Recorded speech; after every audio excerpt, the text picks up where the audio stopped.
வணக்கங்க. இன்றைக்கி ரொம்ப சூப்பரான மாயிஞ்சி ஊறுகாய் தான் எப்படி செய்யலான்னு பார்க்கலாங்க. இந்த மாயிஞ்சி பார்த்திங்கன்னா சீசன் டைமில் வாங்கிட்டு இந்த மாதிரி ஒரு முறையில் ஊறுகாய் செஞ்சு வச்சுக்கிட்டிங்கன்னா ரொம்ப நாள் ஆனாலும் கெட்டு போகாது, மனமும் சூப்பராக இருக்குங்க. வாங்க இப்போ இந்த மாயிஞ்சி ஊறுகாய் எப்படி செய்யலான்னு பார்க்கலாங்க. நான் இன்றைக்கி மாயிஞ்சி பார்த்திங்கன்னா 2 கிலோ அளவுக்கு வாங்கிட்டு வந்திருக்கேன். மாயிஞ்சி பார்த்திங்கன்னா இஞ்சி மாதிரியே தான் இருக்குங்க. இது உடச்சி மோந்து பார்த்திங்கன்னா மாங்காய் மனம் அடிக்குங்க. இன்றைக்கி நான் இது எல்லாத்தையும் தோல் சீவி எடுத்து வச்சுருக்கேங்க.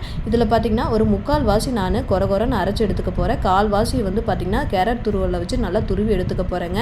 இப்போ பாருங்கள், நான் கேரட் துருவலில் வச்சு நல்லா 1/4 வாசி துருவி எடுத்திருக்கேன். 3/4 வாசி பார்த்திங்கன்னா இந்த மாதிரி கொரன்னு அரைச்சி எடுத்துக்க போகிறேங்க.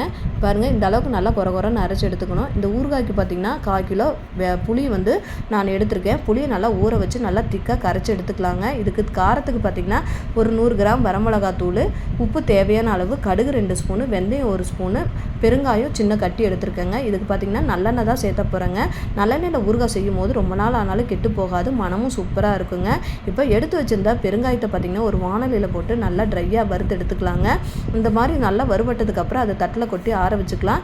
வெந்தயத்தை சேர்த்துட்டு நல்லா வறுத்து எடுத்துக்கலாங்க. வெந்தயம் இந்த அளவுக்கு வறுபட்டதுக்கப்புறம் அதை ஒரு தட்டில் கொட்டி ஆற வச்சுக்கலாம். இதே வானிலையில் பார்த்திங்கன்னா எடுத்து வச்சுருந்த கடுகையும் சேர்த்துட்டு நல்லா வறுத்துக்கலாங்க. கடுகு நல்லா பொரிஞ்சு வர வரைக்கும் நல்லா வறுபடணுங்க.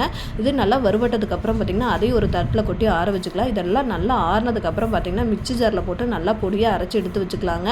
இப்போ பார்த்திங்கன்னா அதே வானிலையில் நம்ம எடுத்து வச்சுருந்த நல்லெண்ணெயை ஒரு 1/2 லிட்டர் அளவுக்கு சேர்த்துருக்கேங்க. எண்ணெய் நல்லா காஞ்சதுக்கப்புறம் பார்த்திங்கன்னா கடுகு சேர்த்துக்கலாம். கடுகு நல்லா பொரிஞ்சதுக்கப்புறம் பார்த்திங்கன்னா அடுப்பை நல்லா ஸ்லோ பண்ணிக்கோங்க. ஸ்லோ பண்ணிவிட்டு எடுத்து வச்சுருந்த வரமிளகாத்தூள் இந்த எண்ணெய் கூடவே சேர்த்துக்கலாங்க. எண்ணெய் கூட சேர்த்தும் போது பார்த்திங்கன்னா நல்லா மணமாக இருக்கும், ஊறுகாய் நல்லா கலராகவும் இருக்குங்க. இப்போ நம்ம துருவி வச்சுருந்த இஞ்சியை இந்த எண்ணெய் கூட சேர்த்துட்டு லைட்டாக வதக்கிக்கலாம். இது கூடவே பார்த்திங்கன்னா நம்ம அரைச்சி வச்சுருந்த இஞ்சியை சேர்த்துட்டு அதையும் நல்லா வதக்கி எடுத்துக்கலாங்க. இந்த எண்ணெய் கூட இந்த இஞ்சி நல்லா வதங்கும் போது பார்த்திங்கன்னா சீக்கிரமாக வெந்து வந்துருங்க. இந்த இஞ்சி நல்லா வெந்ததுக்கு உண்டான அடையாளம் பார்த்திங்கன்னா எண்ணெய் நல்லா மேலே கசிஞ்சு வரும். அந்த டைமில் பார்த்திங்கன்னா நம்ம கரைச்சி வச்சுருந்த இந்த புளி கரைசலை சேர்த்துக்கலாம். புளி கரைசலை சேர்த்துட்டு இதுக்கு தேவையான அளவு உப்பையும் சேர்த்துட்டு நல்லா கலந்து விட்டுக்கலாங்க. நல்லா கலந்து விட்டதுக்கப்புறம் பார்த்திங்கன்னா அடுப்பை நல்லா ஸ்லோ பண்ணிக்கோங்க. ஸ்லோ பண்ணிவிட்டு இந்த எண்ணெய் நல்லா மேலே பிரிஞ்சு வர வரைக்கும் விட்டுருங்க. விட்டதுக்கப்புறம் நல்லா கிளறி விடணுங்க. கிளறி விட்டதுக்கப்புறம் பார்த்திங்கன்னா எண்ணெய் நல்லா இந்த அளவுக்கு மேலே கசிஞ்சு வருங்க. கசிஞ்சு வந்ததுக்கப்புறம் பார்த்திங்கன்னா ஏற்கனவே வறுத்து அரைச்சி வச்சுருந்த பொடியை சேர்த்துக்கலாங்க. இது கூடவே பார்த்திங்கன்னா கொஞ்சம் போல் வெள்ளத்தையும் சேர்த்துட்டு நல்லா கலந்து விட்டுக்கலாம். வெள்ளம் சேர்த்தும் போது பார்த்திங்கன்னா ஊறுகாவுடைய டேஸ்ட்டு சூப்பராக இருக்கும். இப்போ இது எல்லாத்தையும் நல்லா கலந்து விட்டதுக்கப்புறம் பார்த்திங்கன்னா அடுப்பை நல்லா சிம்மில் வச்சுக்கோங்க. சிம்மில் வச்சிங்கன்னா எண்ணெய் நல்லா மேலே கசிஞ்சு வருங்க. பாருங்கள், இந்த அளவுக்கு நல்லா மேலே எண்ணெய் நல்லா கசிஞ்சு வந்திருக்கு.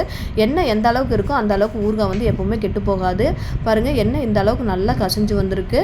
இப்போ அடுப்பை ஆஃப் பண்ணிவிட்டு இதை நல்லா ஆற வச்சுக்கலாங்க. இது நல்லா ஆறுனதுக்கப்புறம் பார்த்திங்கன்னா இந்த ஊறுகாவை நல்லா வெள்ளை துணி போட்டு நல்லா வேடு கட்டி நல்லா வெயிலில் 2 நாள் எடுத்து வச்சுட்டு ஊறுகாயை ஸ்டோர் பண்ணி வச்சுக்கிட்டிங்கன்னா ரொம்ப நாள் ஆனாலும் ஊறுகாய் கெட்டு போகாதுங்க. நல்லா மணமாகவும் இருக்கும். நீங்களும் இந்த மாதிரி ட்ரை பண்ணி பாருங்கள். தேங்க்யூ.